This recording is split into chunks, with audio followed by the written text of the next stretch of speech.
नाम ही मतलब उनको इस्तीफा देना चाहिए। मैं सरेआम कहता हूँ, उस सब ने इस्तीफा दिया। ऐसी उनकी क्या मजबूरी है कि वो इस्तीफा नहीं दे रहे? अरे भाई, आपका नाम आ गया, आपने गलत कर दिया, कोई बात नहीं, ओके, अब देश को बेच रहे हैं। अरे कहाँ संभाल रहा है? खुद को तो संभाल लेता।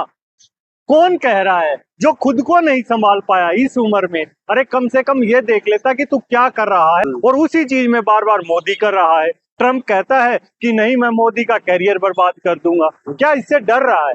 अगर मोदी डर रहा है तो देश के किसानों के पास आ जाए, हम संभाल लेंगे, हम लेंगे, हम तेरी सारी गलतियां माफ करेंगे, लेकिन देश को मत बेच। अपने फायदे के लिए, सिर्फ अपनी फाइल को दबाने के लिए। हाँ, तेरे से हो गया, तू देश के सामने आके माफी मांग ले, जैसे नोटबंदी में कहा था कि मुझे 50 दिन दे दो, तो हम कर देंगे, दे देंगे। सर आखिर में बता दीजिए, आप कह रहे हैं हरदीप सिंह पुरी को इस्तीफा दे देना चाहिए, लेकिन वो कह रहे हैं मैं देश को संभाल रहा हूँ एलपीजी शॉर्टेज मामलों में। होंगे यार ट्रेड डील, आप ये देखिए, हरियाणा के या पंजाब के, वो उत्तर भारत, यूपी, बिहार, कहीं का किसान दे, किसान को एमएसपी तो मिल नहीं रहा।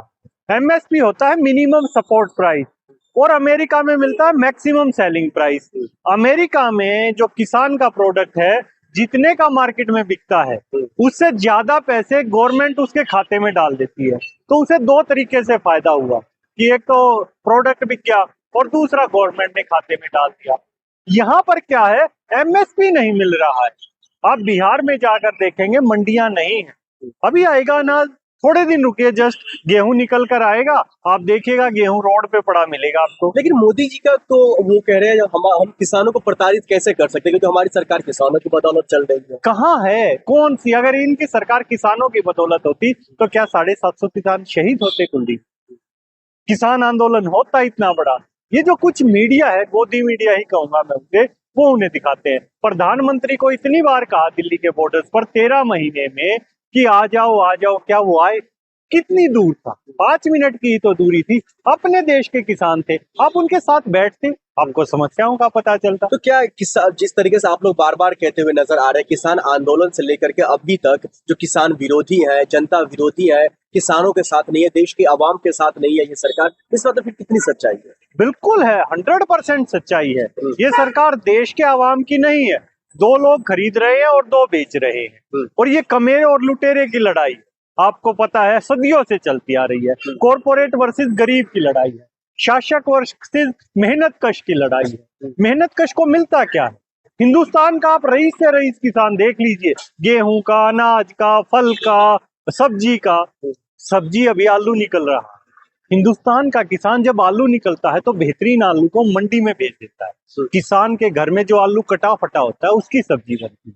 उसके बाद अभी आम का सीजन आएगा, आप देखिए, बेहतरीन आम मंडी में भेज दिया किसान, उसके बच्चे जो तोता खा जाता है या थोड़ा कटा होता है, गला होता है, वो खाते। तो यहाँ के किसान की हालत देखिए। अमेरिका का किसान क्या करता है? अमेरिका के किसान बेस्ट प्रोडक्ट अपने लिए रखता है, और जो उसका वेस्ट प्रोडक्ट है वो इंडिया में भेजने का तैयार है। वो एक और अभी जो है संकट काफी चल रहा है, वो गैस सिलेंडर का, वो किसी से छुपा हुआ नहीं है। एलपीजी गैस सिलेंडर का क्राइसिस है, और जो दूसरे ईरान और जो है इजराइल युद्ध को लेकर के, तो इसको फिर कैसे देख रहे हैं? लेकिन सरकार फिर भी कह रही है जो हमारे देश में गैस सिलेंडर की शॉर्टेज बिल्कुल भी नहीं। भाई वो मीडिया है, कहेंगे ना, लेकिन किसी होटल रेस्टोरेंट में कहीं जाकर देख लो आप, आपको सिलेंडर नहीं मिलेगा। सिलेंडर की कालाबाजारी हो रही है। आज ही मैं आंकड़े देख रहा था, अकेले हरियाणा में 161 कालाबाजारी के सिलेंडर पकड़े हैं। जो गैस की शॉर्टेज हो रही है, और वो होगी क्योंकि तेल में तो आग लगी हुई है।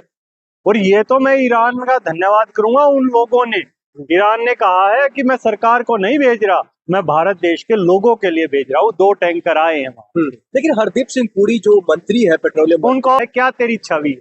एक नेता को, जन नेता को इस चीज से बचना चाहिए, और वो उसमें फंस रहे हैं, और देश को संभालने की गारंटी। कुलदीप, सरासर झूठ है। जो व्यक्ति खुद को नहीं संभाल सकता वो देश को क्या संभाल सकता? देखिए, मामला जो है वो, उसमें इनको हक मिलना चाहिए। आप देखेंगे जो इन्होंने एक तरीके से निकालने की साजिश जो रच रहे हैं, तो ये गलत है। लेकिन वो तो लगातार कह रहे हैं जो अभी का जो माहौल है, इस माहौल को देखते हुए यूजीसी कहीं ना कहीं जो स्वर्ण जाति है उसको दबाने की कोशिश किया जा रहा है, उसको प्रताड़ित करने की कोशिश की जा रही है। नहीं नहीं, बिल्कुल नहीं कर रहे। और कहीं ना कहीं बात आती है राइट टू इक्वलिटी की, वो होना चाहिए। ठीक है, इक्वलिटी अमंग इक्वल्स, जो हैं, जो पढ़े लिखे हैं, जो अच्छे लोग हैं, जो जहाँ हैं, जो खेती किसानी करते हैं वो खेती किसानी में, जो पढ़े लिखे एजुकेशन में वो उसमें, फौज में, वहाँ इक्वलिटी अमंग इक्वल जरूरी होना चाहिए जो एक प्रोफेशन। लेकिन वो तो कह रहे हैं जो प्रताड़ित किया जा सकता है, जो स्वर्ण जाति को अगर ये यूजीसी लागू हो जाते हैं तो कॉलेज में अगर कोई भी कानून कोई भी धारा लगा करके उसका जो है कैरियर खराब खत्म कर सकते हैं, जो छात्र जीवन है वो। नहीं, कैसे करेंगे? इसमें तो ऐसा कुछ लिखा हुआ नहीं है।